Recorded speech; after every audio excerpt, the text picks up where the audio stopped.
La première fois que j'ai parlé le langage de l'âme, j'ai cru devenir folle. Puis j'ai appris à écouter, à ressentir, et aussi j'ai compris. Dans cet épisode, je t'amène sur mon chemin vers ce beau langage de l'âme. Comment il est apparu, quelle transformation il a initiée en moi, et surtout, comment il peut peut-être réveiller quelque chose en toi. Et si c'était un langage oublié, profondément ancré en toi, et qu'il cherche à se réveiller, écoute jusqu'au bout, une surprise t'attend. Bonjour, bienvenue belle femme dans Miroir de femme, le podcast qui t'invite à des voyages intérieurs. Ici, je partage des récits, des expériences, des clés de réflexion pour t'aider à cultiver la joie d'être toi-même. Alors écoute, ressens, laisse chaque épisode devenir un miroir pour éclairer ton chemin. Miroir de femme, parce que te reconnecter à ton essence, c'est un bel acte d'amour pour toi-même. À mon souvenir, la première fois que le langage de l'âme est venu à moi, c'était dans ma voiture. J'étais seule, voyage solitaire. Quelle surprise! Soudain, je me suis mise à oraliser une langue étrange que je ne connaissais pas. C'est comme ça que ça a commencé. Et puis ça a continué encore et encore. Alors il y a des jours, et en fonction des voyages et de mon état d'être, les sons n'étaient pas les mêmes. Des fois, il y avait des souffles, il y avait des onomatopées. Il y avait par exemple des moments où j'avais l'impression de proclamer un grand discours avec beaucoup de ferveur et de force devant un oratoire invisible. Étrange, non? Ou alors un chant un peu ethnique, je dirais. C'était assez bizarre, en fait, pour moi. Et dans ces moments-là, ce langage se déclenchait en moi et impossible de l'arrêter. Le flot de paroles était là.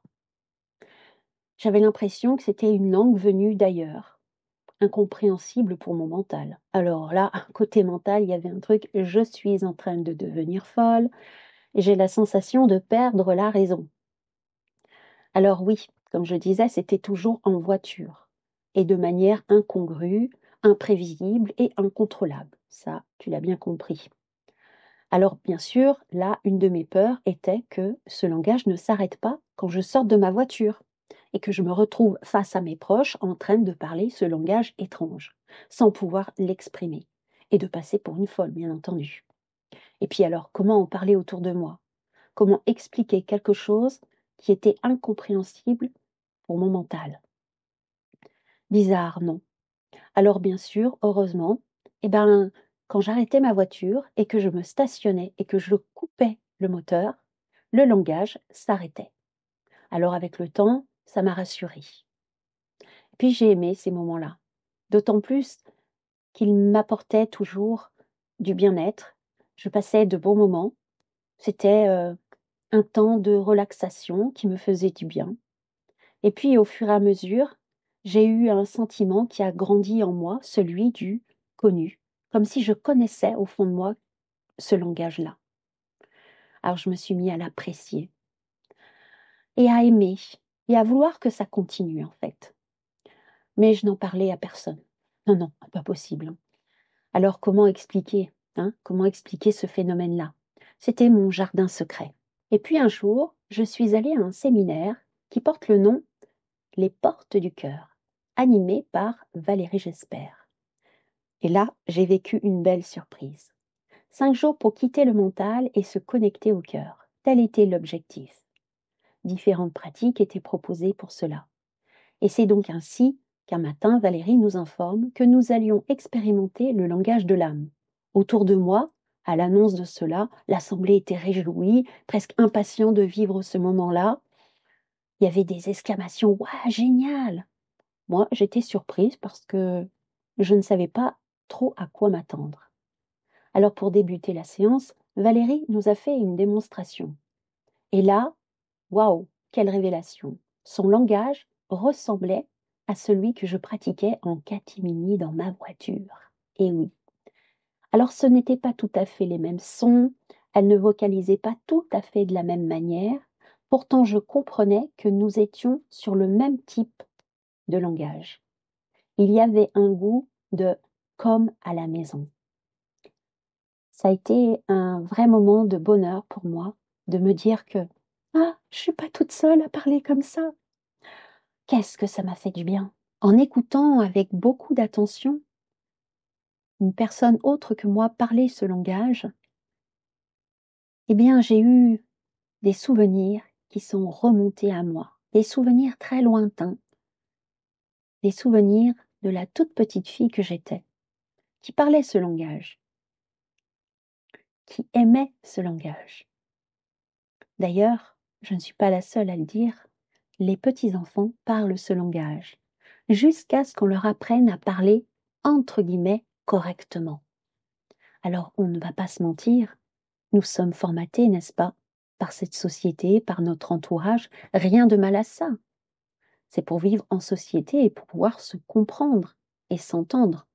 Cependant, je me dis qu'il serait intéressant qu'on puisse laisser exister, ou en tout cas nourrir aussi ce langage qui est énergétique et vibratoire. Mais ça, c'est une autre histoire. Pour l'instant, pour continuer à parler de ce qui m'est arrivé ou cette rencontre avec ce langage de l'âme, une question est venue à moi. Comment se fait-il que ce langage est de nouveau révélé à moi, après tant d'années?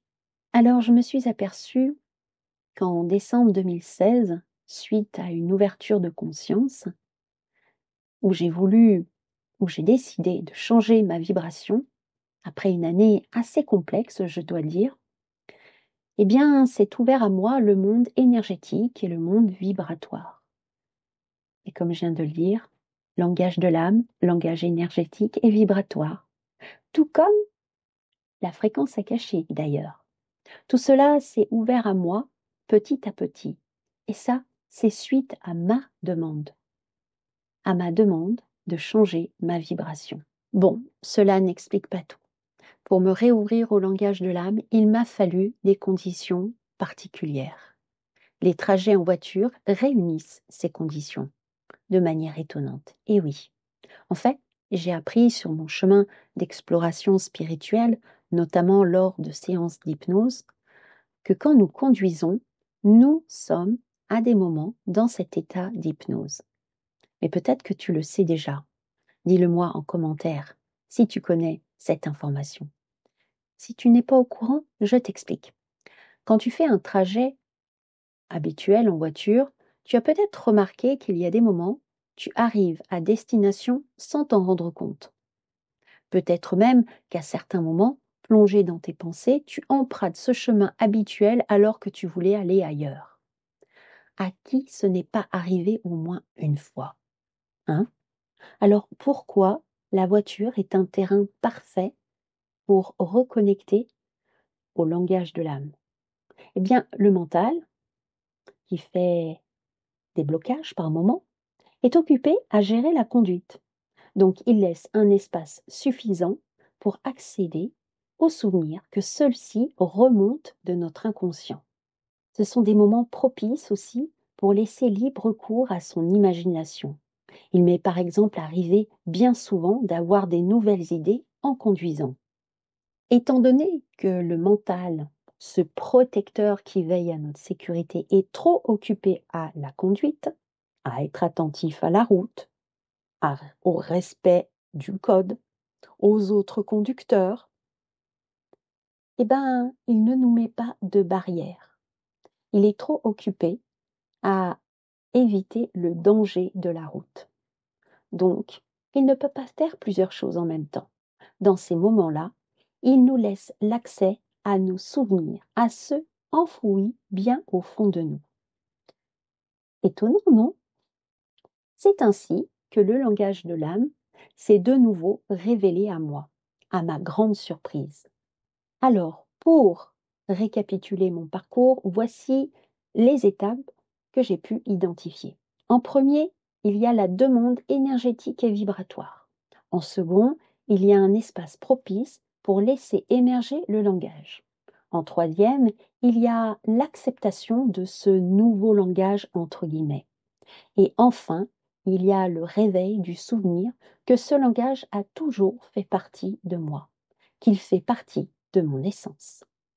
Alors depuis ce réveil, à cette part en moi, j'ai eu d'autres expériences, d'autres rencontres qui m'ont ouvert encore davantage à de compréhension et d'oser exprimer encore plus.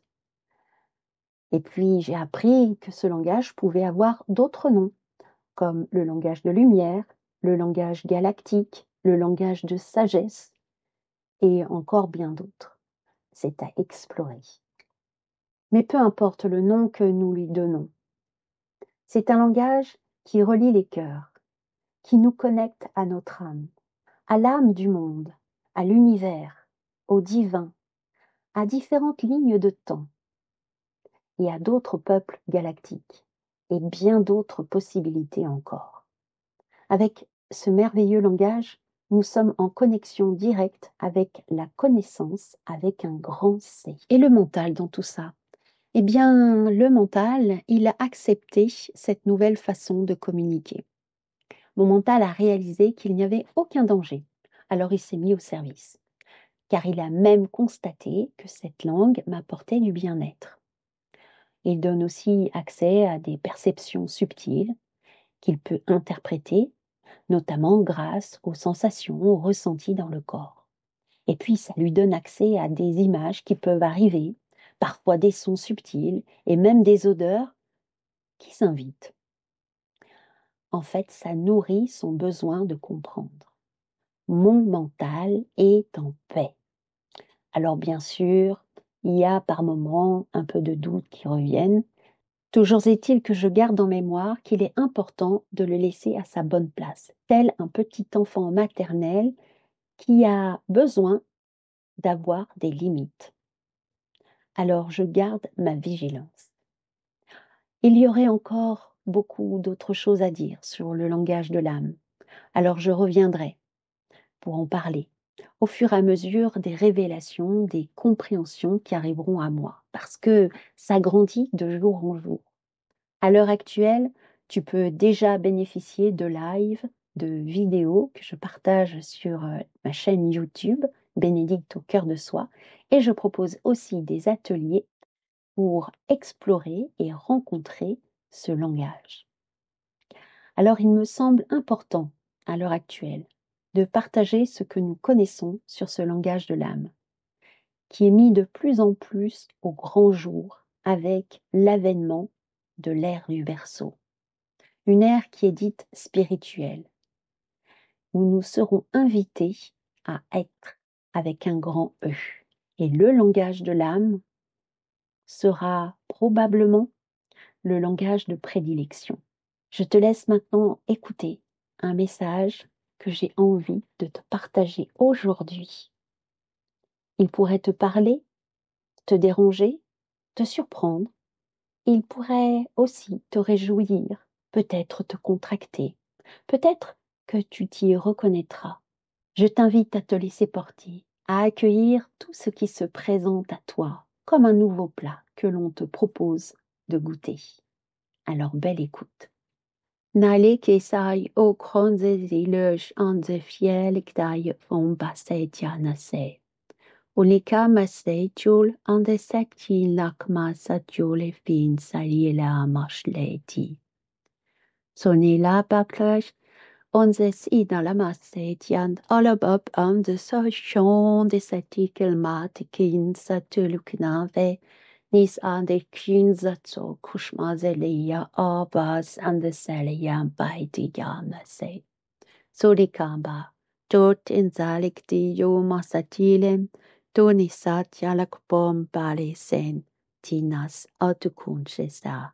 Sen azetalik mate, tautod alik davin sod, wala makakshesem la titik on de sale bien de seti. Titelik tisama setjan de se, tinate tu comme sa deyo, toinisa, nalisa de nate.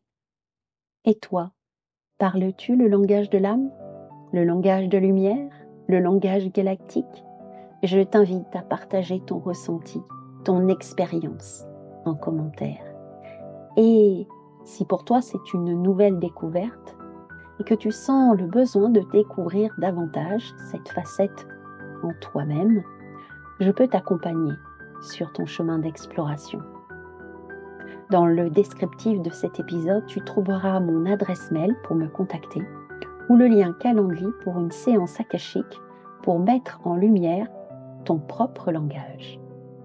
Cet épisode t'a plu? Je t'invite à poser un pouce. Et puis, en partageant autour de toi, cette vidéo pourrait bien arriver à quelqu'un qui en aurait besoin.